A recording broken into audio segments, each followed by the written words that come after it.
अस्सलामु अलैकुम वरहमतुल्लाहि वबरकातुहू। तमाम स्टूडेंट्स और व्यूवर्स को मुबीन अहमद ट्यूटोरियल चैनल में खुशामदीद। ये यूनिट नंबर 10 है, simple harmonic motion and waves के हवाले से।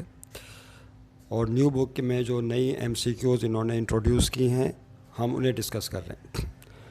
देखिए, सबसे पहली जो एमसीक्यू वो ये है, एमसीक्यू कहते हैं मल्टीपल चॉइस क्वेश्चन, यानी नीचे चॉइसेस गिवन होती हैं, 4 चॉइसेस होती हैं ABCD।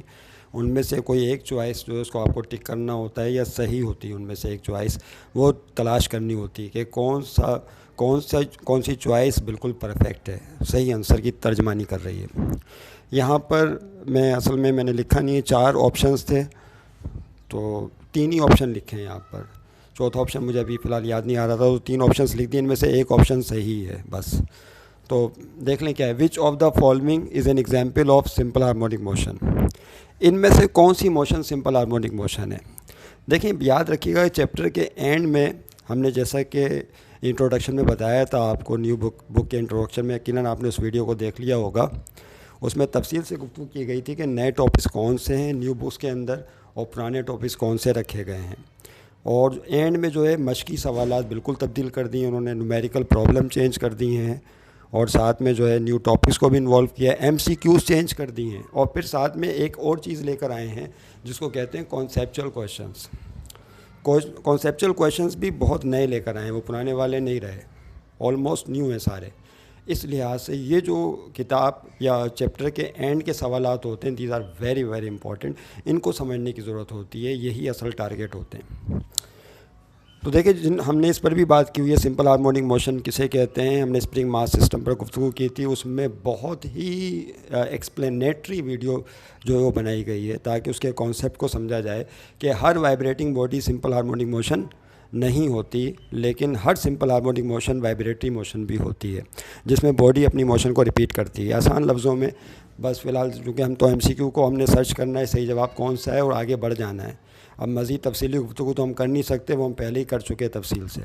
ओके, तो जिन्होंने नहीं देखा वो प्लीज़ देख लें उसे जाके। उसकी वीडियो लिस्ट हमने अलग से तैयार कर दी है इस यूनिट नंबर 10 की, यानी फ़िज़िक्स का जो क्लास 10 है उसकी अलग से लिस्ट तैयार है, वहाँ से आप सर्च कर सकते हैं आसानी के साथ, पूरी लिस्ट आ जाएगी जो भी अपलोडिंग हुई है। तो देखें, पहला है the motion of wheel of a car. एक कार का व्हील घूम रहा है, तो क्या ये सिंपल हार्मोनिक मोशन है।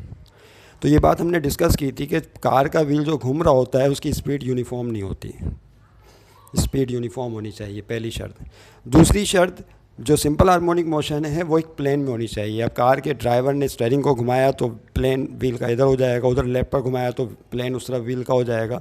तो व्हील जो घूम रहा है ना तो उसकी स्पीड सेम रहती है, कम ज़्यादा दायरे, ब्रेक लगाएगा ड्राइवर तो कम हो जाएगी, एक्सीलरेटर बढ़ाएंगे तो फिर स्पीड बढ़ जाएगी, तो ना तो स्पीड सेम है ना प्लेन में रहती है। इसका मतलब है कि जो the motion of wheel of car है ये तो सिंपल हार्मोनिक मोशन होने का सवाल ही पैदा नहीं होता। दूसरा क्या है, the motion of bouncing ball. एक बॉल जिसको बाउंस किया गया, आपने देखी होगी पिंग पोंग बॉल, उसको छोड़ें आप, वो टकराती है ज़मीन से, टकरा कर फिर ऊपर आती है, फिर नीचे जाके टकराती है, बाउंस लेती है, फिर ऊपर आती है।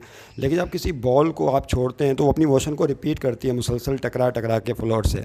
तो क्या उसकी मोशन भी सिंपल हार्मोनिक मोशन है, यहाँ मोशन रिपीट हो रही है, तो इसका जवाब है नो, ये भी सिंपल हार्मोनिक मोशन नहीं है। उसकी वजह मैं आपको बताऊँ क्या है। जब बॉल को ड्रॉप किया जाता है किसी हाइट से, बॉल नीचे आएगी, उसने हाइट तय की, ये हाइट तय की, टकराई, टकराने के बाद जब बॉल ऊपर उठेगी तो क्या उतनी ही हाइट पे जाएगी? नहीं, उसकी हाइट क्या होगा, पहले के मुकाबले में कम हो जाएगी। यानी बॉल ऊपर की तरफ गई, फिर बॉल क्या होगा, नीचे की तरफ आएगी। यहाँ से जब नीचे की तरफ आएगी तो टकराने के बाद फिर ऊपर की तरफ जाएगी, तो क्या हाइट वही रहेगी? तो जवाब है नहीं। यानी इसका मतलब है जब बॉल ऊपर से नीचे आएगी तो टकरा कर उतनी ही हाइट पे दोबारा नहीं जाएगी, कम हो जाएगी हाइट ग्रेविटी की वजह से। उसके बाद फिर बाउंस लेगी, फिर हाइट और कम हो जाएगी, फिर बाउंस लेगी, फिर हाइट और कम हो जाएगी। तो this is not simple harmonic motion. क्यों नहीं है? उसका जवाब ये है कि simple harmonic motion must be periodic होनी चाहिए, यानी वो इक्वल इंटरवल्स ऑफ टाइम में इक्वल डिस्टेंसेस तय करे या इक्वल एम्पलीट्यूड तय करें, यूँ समझ लें। उसके जो एम्पलीट्यूड हैं या डिस्टेंस है, मीन पोजीशन से फासला, वो सेम रहना चाहिए, वो कम ज़्यादा नहीं हो, तो उस मोशन को क्या कहेंगे? Simple harmonic motion. पीरियोडिसिटी होनी चाहिए, इज़ डेट क्लियर? यकसानियत होनी चाहिए, हम आहंगी होनी चाहिए। इसमें हमने कव्वालों की मिसाल दी थी, अगर जिन्होंने वीडियो देखी हुई है, बहुत इंटरेस्टिंग एग्जाम्पल थी वो, उनकी आवाज़ें सिंपल हार्मोनिक मोशन, उसी के हवाले से गुफ्तगू की थी थोड़ी सी। अच्छा, तो फिर ये कौन सी ऑसिलेशन, इसको कहते हैं डैम्ड ऑसिलेशन। क्या कहा जाता है? डैम्ड। जिसमें क्या होता है कि जो डिस्टेंस होता है मुसलसल कम होता रहता है, कम होता रहता है। जब आप कोई चीज़ पुकारते हैं, मिसाल पर मैंने आवाज़ दी, तो मेरी आवाज़ करीब के बैठे हुए लोग जो हैं उनको जब साउंड वेव्स मिलेंगी तो तेज़ सुनेंगे, लेकिन जैसे जैसे आवाज़ दूर बढ़ती जाएगी तो उसका एम्पलीट्यूड क्या होगा, आवाज़ का एम्पलीट्यूड घटने लगता है इस तरह से। Is that clear? वेव छोटी होती चली जाती है यहाँ तक कि ख़त्म हो जाती है। तो ऐसी मोशन जो रिपीट तो हो रही है लेकिन मुसलसल उसका एम्पलीट्यूड क्या हो रहा है, मुसलसल उसका एम्पलीट्यूड घटता चला जा रहा है। तो ऐसी ऑसिलेशन को डैम्ड ऑसिलेशन का नाम दिया गया था। इस डेट के लिए एक नया टॉपिक इंट्रोड्यूस हुआ है आपकी इस क्लास यूनिट 10 के अंदर। इससे पहले पुरानी किताब में ये नहीं मिलता, तो इस पॉइंट को भी जहन में रखिएगा। ओके, तो इसका मतलब है कि ये डैम्ड ऑसिलेशन तो है लेकिन this is not a simple harmonic motion. तीसरा ऑप्शन क्या बचता है? The motion of a simple pendulum. Yes, simple pendulum की मोशन ही सिंपल हार्मोनिक मोशन है। अब बचे हैं आप, तो आप ही हैं हमारा सही जवाब। देखें, सिंपल पेंडुलम किसे कहते हैं कि अगर किसी रस्सी के साथ किसी बॉब को बांध के लटका दें तो इसको कहते हैं सिंपल पेंडुलम। और जब इसको मीन पोजीशन होकर इस तरफ ले जाकर छोड़ दें, यहाँ लेकर आए आप और यहाँ से आपने इसको रिलीज़ किया है, पॉइंट ए या वाइब्रेटिंग लिमिट है, तो ये होता है कि फिर ये पॉइंट होकर दाएं बाएं मुसलसल वाइब्रेटिंग मोशन एग्जीक्यूट करता है इक्वल इंटरवल्स ऑफ टाइम, यानी पीरियोडिक मोशन के साथ, पीरियोडिसिटी के साथ। तो यस, इसकी मोशन सिंपल हार्मोनिक मोशन होती है। और उसकी शर्त फिर ये बताई थी कि एक्सेलरेशन डायरेक्टली पोर्शन होना चाहिए, डिस्प्लेसमेंट के इनर्शिया मौजूद होना चाहिए, इलास्टिक रिस्टोरिंग फोर्स, सारे मामला जो है उनको ये फॉलो करती है इसकी मोशन। तो this it's motion is simple harmonic. एक MCQ है लेकिन कितने कॉन्सेप्ट लेकर बैठी हुई है, समझने वाली बात है। अब हम जा रहे हैं नेक्स्ट MCQ की तरफ। जी देखिए, ये नेक्स्ट MCQ तमाम स्टूडेंट्स उतार लें please. If mass of the Bob of a pendulum is increased by a factor of 3, अगर पेंडुलम में जो बॉब इस्तेमाल किया जाता है स्फीयर, मेटल स्फीयर, उसके मास को अगर हम 3 गुना बढ़ा दें, यानी अगर वो 10 ग्राम का है तो 30 ग्राम का कर दें, 20 ग्राम का है तो 60 ग्राम का कर दें, 3 टाइम्स बढ़ा दें, तो बताएं the period of the pendulums motion, तो पेंडुलम की जो मोशन है उसके टाइम पीरियड पे क्या असर पड़ेगा।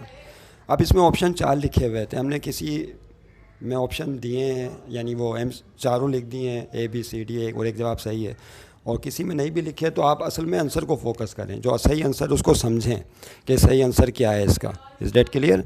यानी आपसे ये पूछा आसान लफ्ज़ों में, अभी हमने मिसाल दी थी आपको पेंडुलम की, ये आपके सामने पेंडुलम है, जब इसको मीन पोजीशन से आप यहाँ ला के छोड़ते हैं तो क्या करता है, ये बॉब कहलाता है। इसका मास क्या है? M लिया था हमने, याद है आपको? M is the mass of Bob. इस तरह से फिर वो इन 2 पॉइंट्स के दरमियान इर्द गिर्द से अगर आपको आवाज़ें आ रही होंगी तो भाई माजरत है,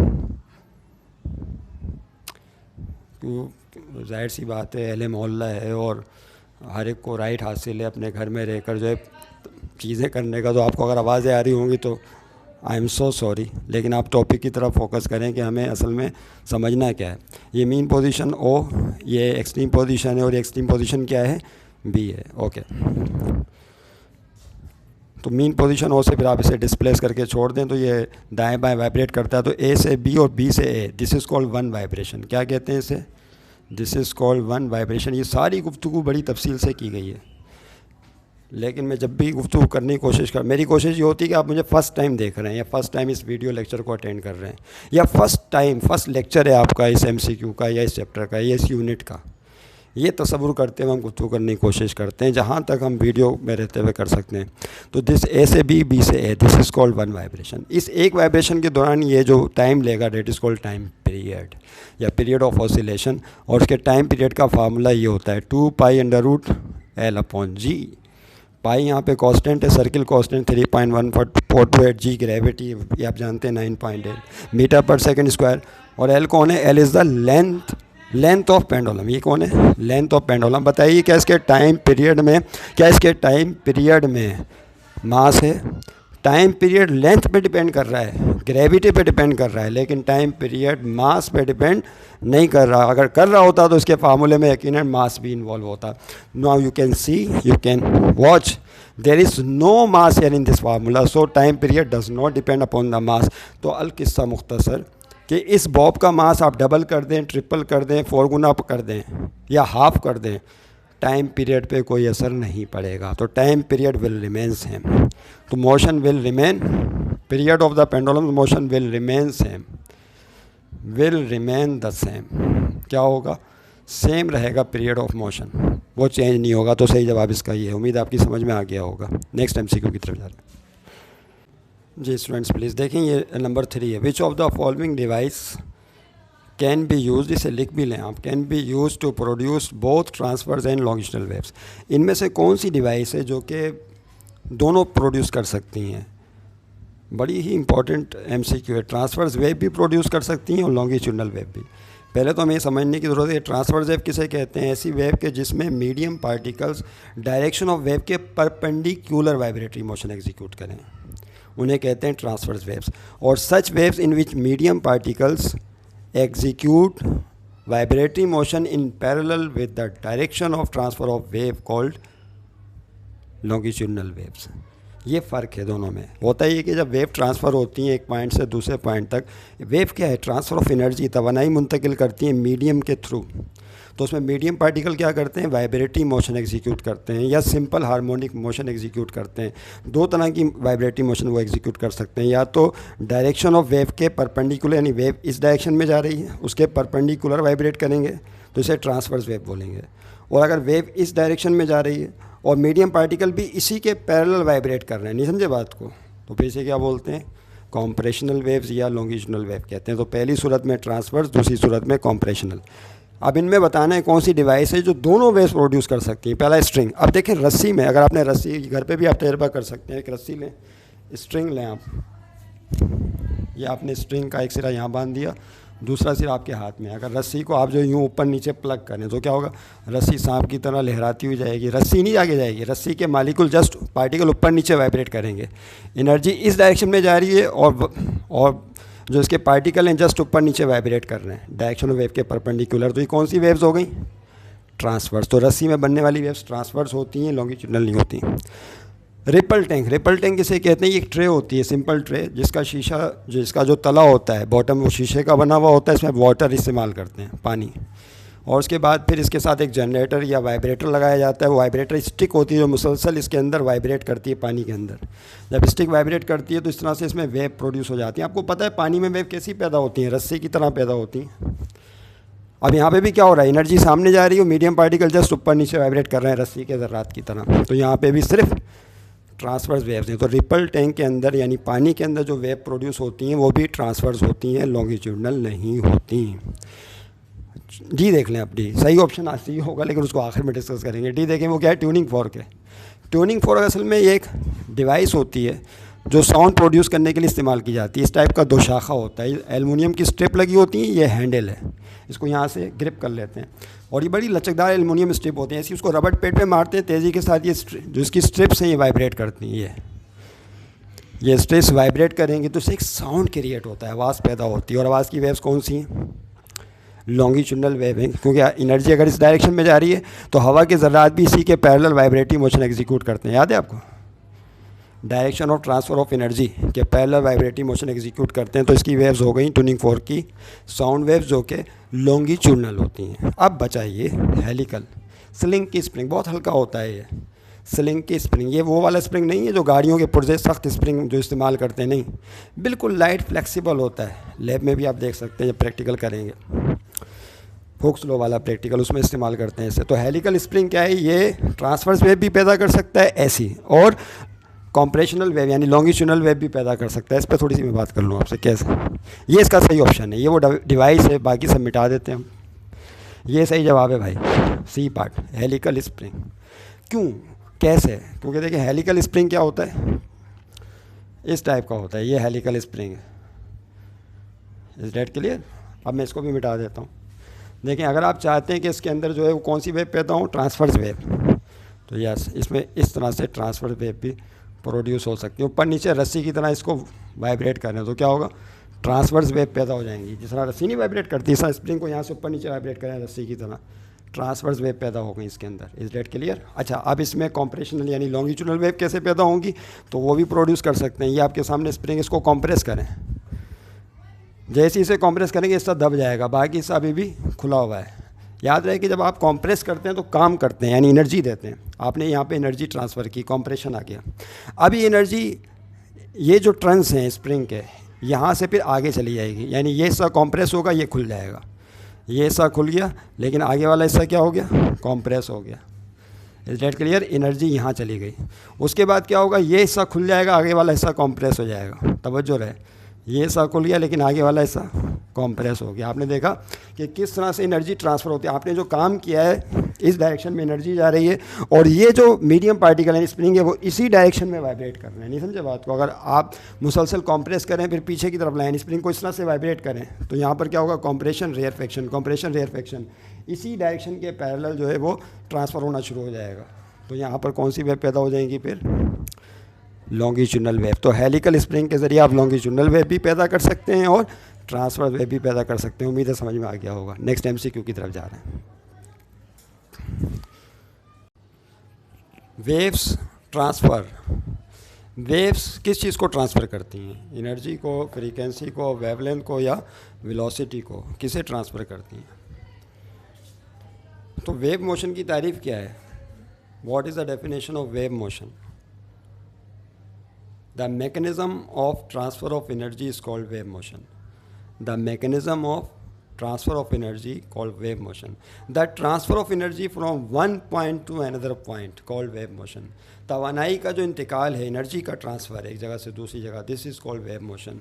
चाहे वो वेव ज़ाहिरी वेव की सूरत में नज़र आए या नहीं आए। पानी में जब आप पत्थर फेंकते हैं तो एनर्जी ट्रांसफ़र हो रही है, पत्थर की वेव की सूरत में नज़र आ रहा है। स्ट्रिंग को आप ऊपर नीचे प्लग कर रहे हैं, सांप की तरह लहराती हुई रस्सी जा रही है, एनर्जी ट्रांसफ़र हो रही है, वेव नज़र आ रही है।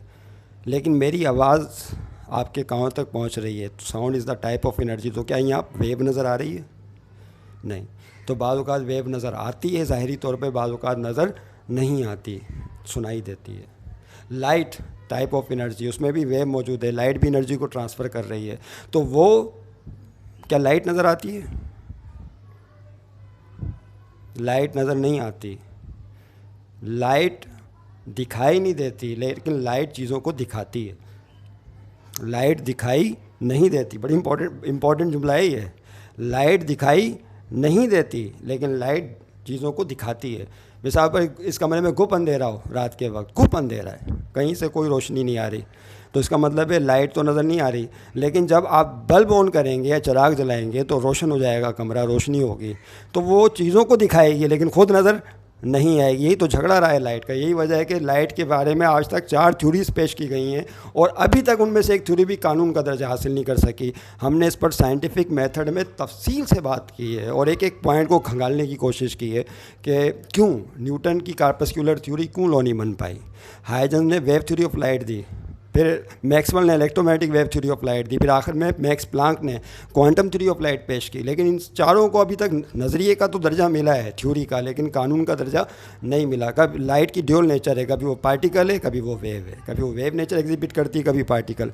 तो बहरहाल तो कहीं और चले गए, बात क्या हो रही थी। तो वेव ट्रांसफ़र वॉट, जो वेव है वो किसको ट्रांसफ़र करती है, एनर्जी को। और लाइट नज़र नहीं आती हूँ, लाइट वेव पर मुश्तमिल है। न्यूटन कहता है लाइट पार्टिकल पर मुश्तमिल है, हाइजन कहता है लाइट वेव पर मुश्तमिल है, मैक्सवेल ने भी कहा लाइट वेव पर मुश्तमिल है, क्वांटम वो प्लैंक आ गए उनका लाइट पार्टिकल पर मुश्तमिल है। दो कह रहे हैं लाइट पार्टिकल है, दो कह रहे हैं लाइट वेव है। अगर नज़र आती लाइट तो झगड़ा होता, अगर नज़र आ जाती कि पार्टिकल है तो न्यूटन को लोग मान लेते, और अगर नज़र आ जाती कि वेव है तो मान लेते लोग कि मैक्सवेल की थ्योरी सही है या हाइजन की थ्योरी सही है। नहीं समझे बात को। तो लाइट ही तो नज़र नहीं आती। तो बहरहाल इतना ज़रूर पता है लाइट नज़र नहीं आती, लेकिन लाइट किसको ट्रांसफ़र करती है, एनर्जी को। तो जितनी भी वेव्स हैं, चाहे वो लाइट हैं, चाहे वो साउंड वेव्स हैं, दुनिया की कोई सी भी वेव है वो एनर्जी को ट्रांसफ़र करती है। तो किसे ट्रांसफ़र करती है, एनर्जी को। तो सही ऑप्शन आपका होगा एनर्जी। आंसर में नीचे लिखने की ज़रूरत होती है एनर्जी। उम्मीद है समझ में आ गया होगा। Next, which of the following is a method of energy transfer. तमाम स्टूडेंट्स इसको नोट कर लें और फिर इसको समझ भी लें। विच of the following is a method of energy transfer. किस मेथड में एनर्जी ट्रांसफ़र होती है। 4 मेथड है एनर्जी, 4 बताएं मेथड, इनमें कौन सा ऑप्शन सही है कि जिसमें एनर्जी ट्रांसफ़र होती है। क्या कंडक्शन में एनर्जी ट्रांसफ़र होती है, क्या रेडिएशन में एनर्जी ट्रांसफ़र होती है, या वेव मोशन में एनर्जी ट्रांसफ़र होती है, या ऑल ऑफ दिस, यानी इन तीनों में एनर्जी ट्रांसफ़र होती है।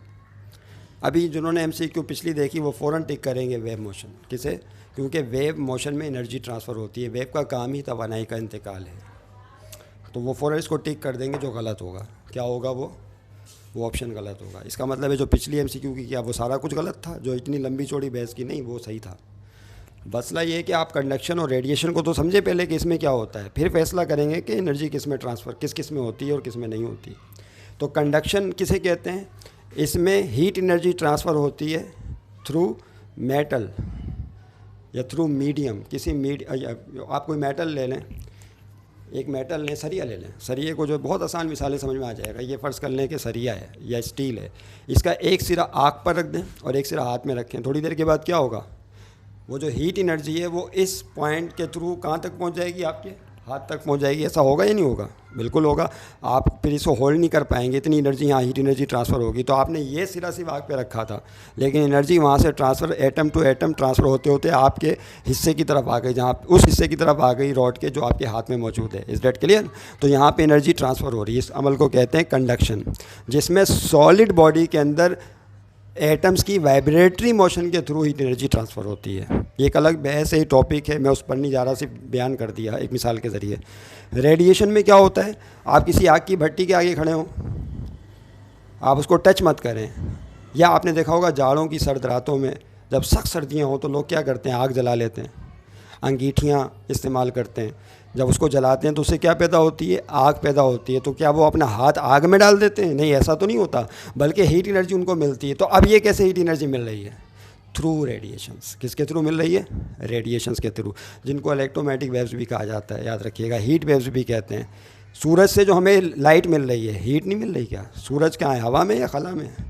सूरज तो खला में है ना, तो वहाँ से हमें हीट एनर्जी मिल रही है। इसको रेडिएशंस भी कहा जाता है। और रेडिएशंस इलेक्ट्रोमैग्नेटिक वेव की सूरत में ट्रांसफ़र करती हैं हीट को, और ये किसी मीडियम की मोहताज नहीं होती। तो बस इतना याद रखें कि रेडिएशंस क्या हैं, ये इलेक्ट्रोमैग्नेटिक वेव्स हैं असल में हीट की, और हीट एनर्जी को ट्रांसफ़र करती हैं। तो इसमें भी हीट एनर्जी ट्रांसफ़र हो रही है, रेडिएशन में भी। और वेव मोशन में क्या होता है, इसमें तो एनर्जी ट्रांसफ़र होती ही होती है। तो अब चौथा ऑप्शन क्या बचा, ऑल ऑफ दीज। तो इसका मतलब है इन तीनों में एनर्जी ट्रांसफ़र हो रही है। इसमें भी एनर्जी ट्रांसफ़र हो रही है, इसमें भी और इसमें। तो फ़र्क किस चीज़ का है? इन दोनों में हीट एनर्जी ट्रांसफ़र हो रही है, बात बड़ी इंपॉर्टेंट है। लेकिन जो वेव मोशन है, इसमें हीट एनर्जी भी ट्रांसफ़र हो सकती है, और इसमें कुछ और टाइप की एनर्जी भी ट्रांसफ़र हो सकती है। जब पानी के मालिक्यूल, जब आप पानी में पत्थर फेंकते हैं और वेव बनती हैं, तो क्या उसमें हीट जा रही होती है? जब रस्सी के सिरे को ऊपर नीचे प्लग करते हैं, तो जब वो प्लग करके वेव एनर्जी को ट्रांसफ़र कर रही है रस्सी के थ्रू, तो क्या वहाँ हीट जा रही है? नहीं, हीट तो ट्रांसफ़र नहीं हो रही वहाँ पे।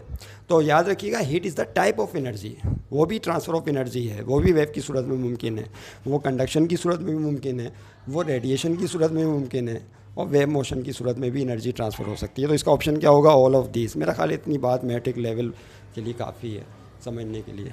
ओके, तो ऑल ऑफ दीज इसका सही जवाब है। क्या आंसर इसका सही है?